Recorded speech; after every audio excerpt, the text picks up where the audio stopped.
Почитувани пријатели, добредојдовте во моето ново видео. Не знам дали некогаш го имате проучувано посланието до римјаните. Уште на почетокот, уште во првиот стих, ние можеме да сватиме кој е писателот на ова послание. Но она што е подлабоко е што тоа послание значи.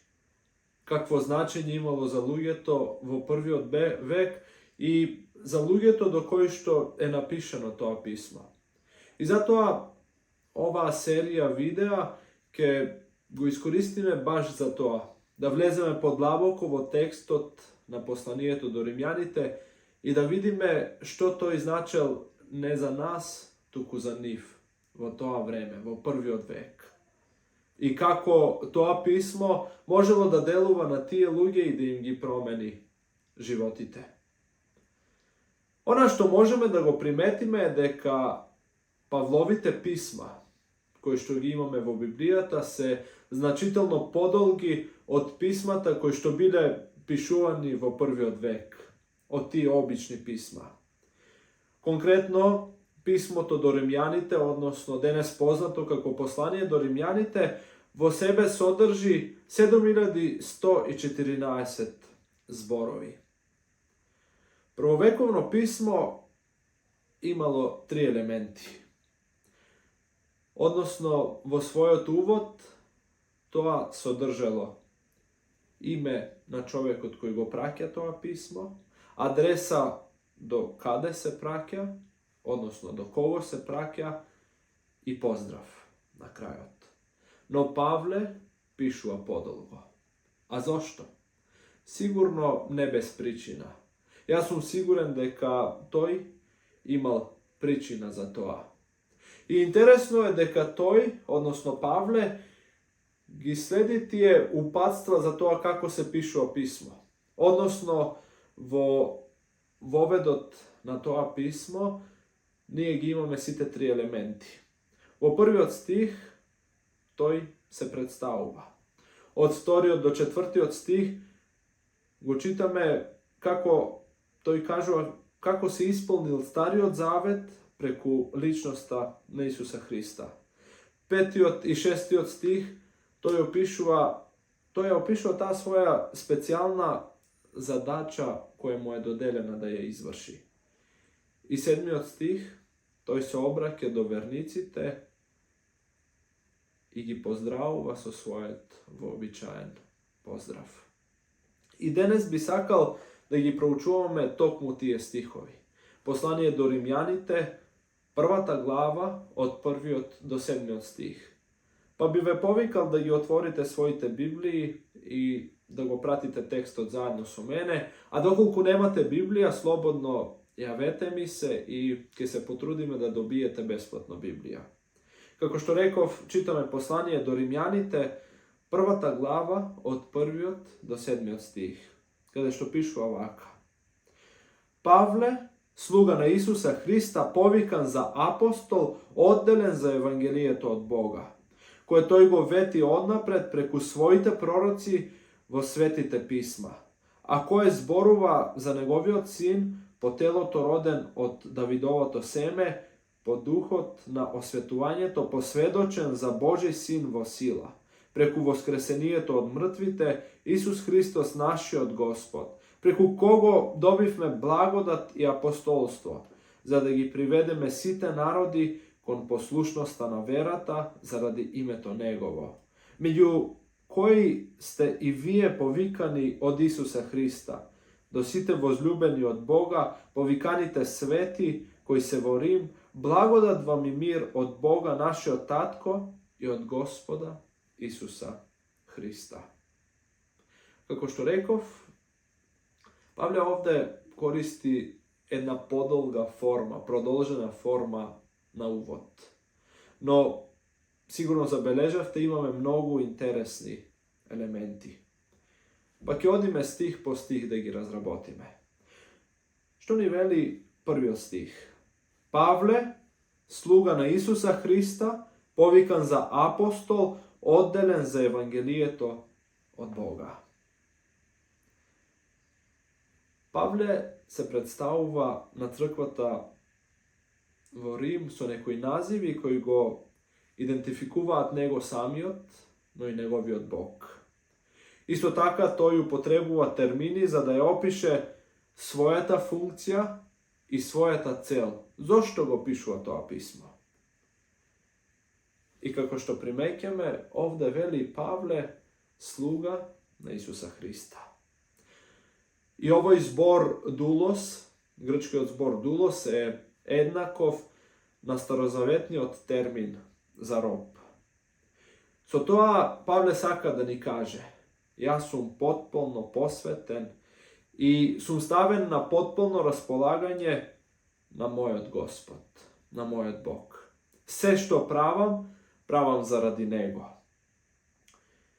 И покрај посланието до римјаните, само во посланието до Тит и во посланието до Филипјаните, Павле себе се нарекува слуга или роб, односно дулос. И користејќи го овој збор дулос, пред да се нарече себе апостол, Павле покажува од кого му доаѓа авторитетот. Односно, тој самиот вели: мојот авторитет доаѓа, или мојот авторитет е добиен од еден поголем авторитет. А тоа е авторитетот на Исуса Христа.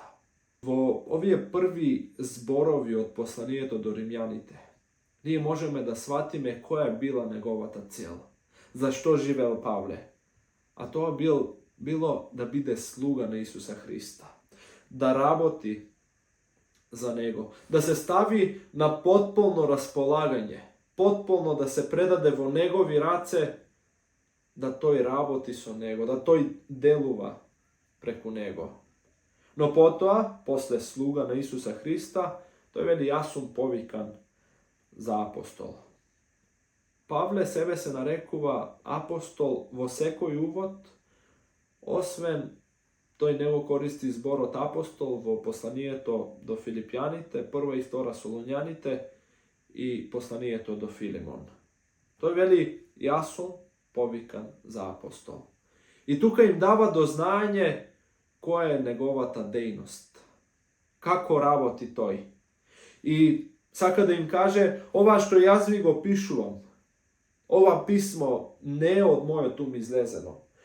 Ова писмо ви го пишувам преку Бога. Односно, не го пишува обична личност, туку неговите зборови носат авторитет директ од Бога. И сака да им каже: се ова што е напишано е за ваша добробит, за ваша промена, бидејќи Бог знае најдобро. Одделен за Евангелието од Бога. И потоа вториот стих продолжува и вели: кој тој го вети однапред преку своите пророци во светите писма. Овде Павле зборува не за противречноста на Стариот и Новиот Завет. Не. Туку за нивната поврзаност, за нивниот континуитет.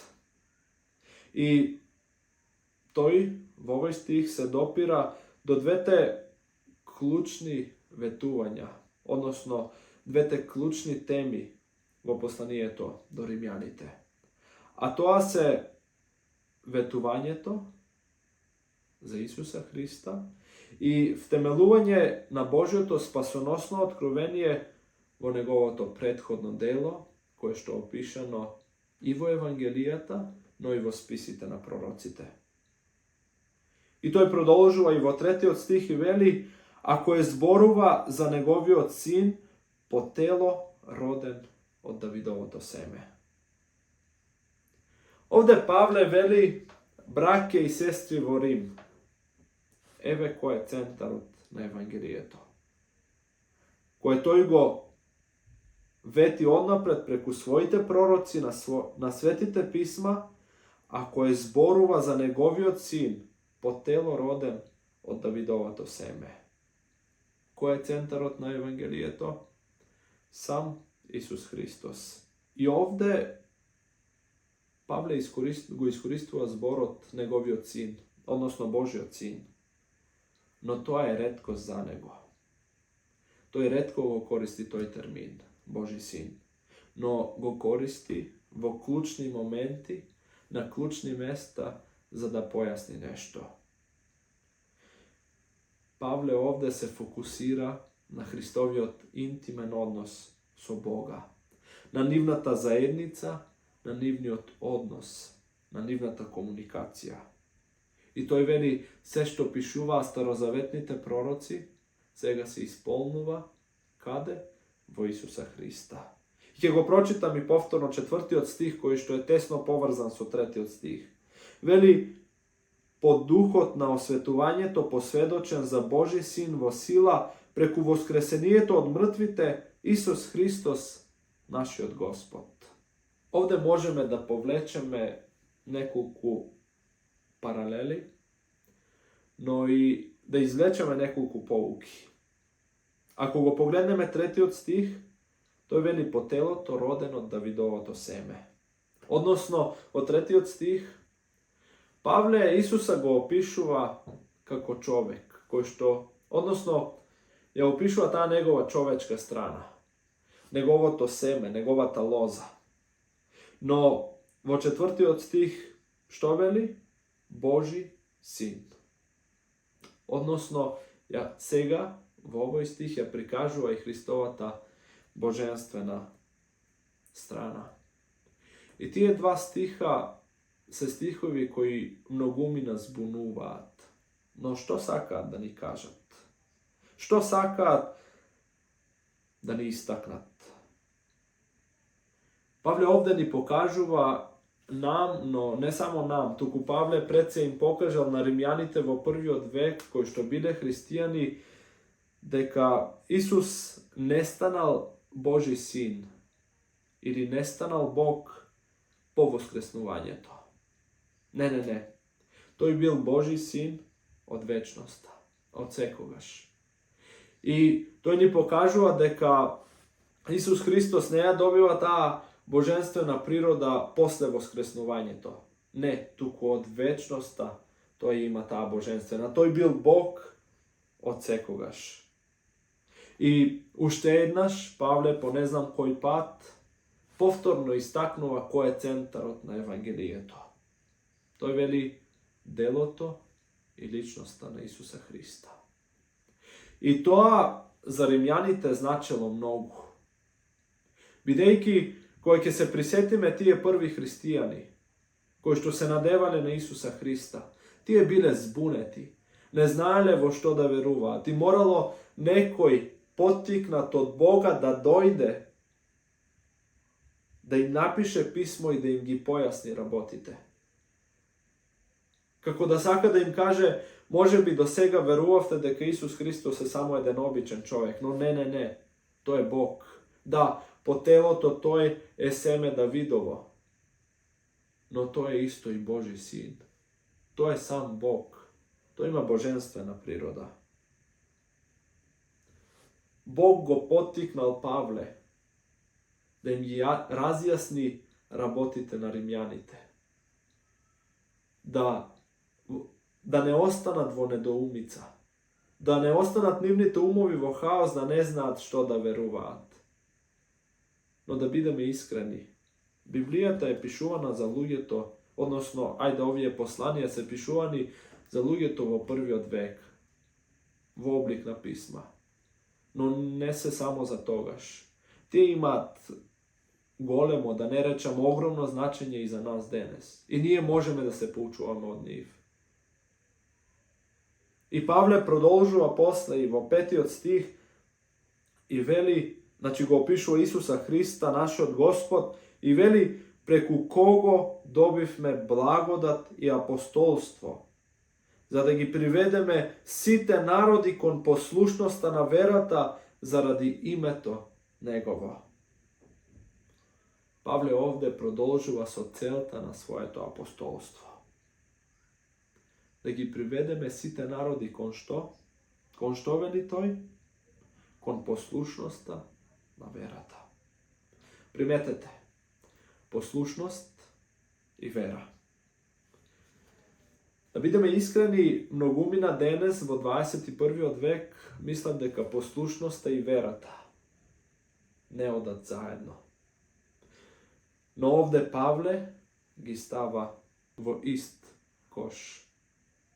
Сакајќи ним, на луѓето во први век да им каже, а и нас денес да не поучи успат, дека послушноста доаѓа преку верата.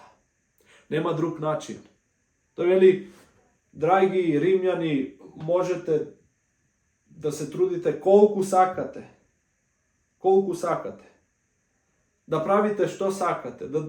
Какви церемонии, какви закони да држите, но без вера вие не можете. Нема друг начин да бидете послушни, освен преку верата. И потоа тој што вели? Кон послушноста на верата, заради кого? Заради името Негово. Повторно Павле ним им појаснува и нам денес кој е неговиот фокус. Тој вели, ова писмо не ви го пишувам заради себе си. Не. Не пишувам заради некоја своја добит. Туку го пишувам заради Неговото име. Затоа што јас сакам да му служам на Бога. Заради Него го правам се ова. И ќе видиме подоцна во посланието до римјаните и во сите останати посланија што се Павле претрпел заради тоа име. Бил спремен дури и да го загуби својот живот заради тоа име. Затоа што тој го почувствувал Божиот повик. И знаел дека тоа е тоа. Нема двоумење, нема назад, нема ни лево десно. Бог ме повикал да бидам Негов слуга, Негов апостол, ќе одам напред. И 6 стих е многу интересен. Вели, меѓу кои сте и вие повикани од Исуса Христа. Павле во 1 стих опишува како е тој повикан. Но сега во 6 стих тој вели, така и вие римјани. И вие сте повикани да бидете Христови следбеници. Но дали мислите дека тој повик е ограничен само на првиот век? Јас мислам дека не. Денес ти и јас сме повикани. Денес ти и јас сме повикани да бидеме Христови следбеници. Тој повик не е ограничен само за луѓето во првиот век. Тој повик важи денес и во 21. век, кога работите се драстично поразлични, културата е скроз променета, но Бог е ист. Бог денес тебе и мене не повикува да бидеме Негови следбеници, да ја добиеме таа благодат кој што само Тој може да ја даде. Меѓу кои сте и вие повикани во Исуса Христа. Драги слушатели, ти и јас сме повикани во Исуса Христа. И Павле го заокружува овој свој увод во 7 стих, каде што, како што реков на почетокот, завршува со едно свое класично поздравување, кое што го користи во скоро сите посланија. Вели, до сите возлюбени од Бога, повиканите свети кои се во Рим, благодат вам и мир од Бога нашиот Татко и од Господа Исуса Христа. Павле конечно се враќа на стандардното отварање на писмото, кое изгледало на идентичен начин во првиот век. И тој овде ги наведува и ни покажува нам до кого е испратено писмото. А тоа е до кого? До повиканите свети кои се наоѓаат во Рим. Тој овде им се обраќа со фразата возлюбени од Бога. До сите возлюбени од Бога. И интересно, ова фраза тој не ја користи само е туку така. Туку има длабоко значење. Павле овде сака да им порача, драги римјани, вие сте Божи избран народ. Вие сте тој народ кој што Бог го избрал. И тоа е директна поврзаност повторно со Стариот Завет и со избраниот народ во Стариот Завет, а тоа е Рим. Но сега Павле дава една нова димензија на тој избран народ. Избран народ е оној народ кој што поверувал во Исуса Христа и кој што се предал во неговите раце.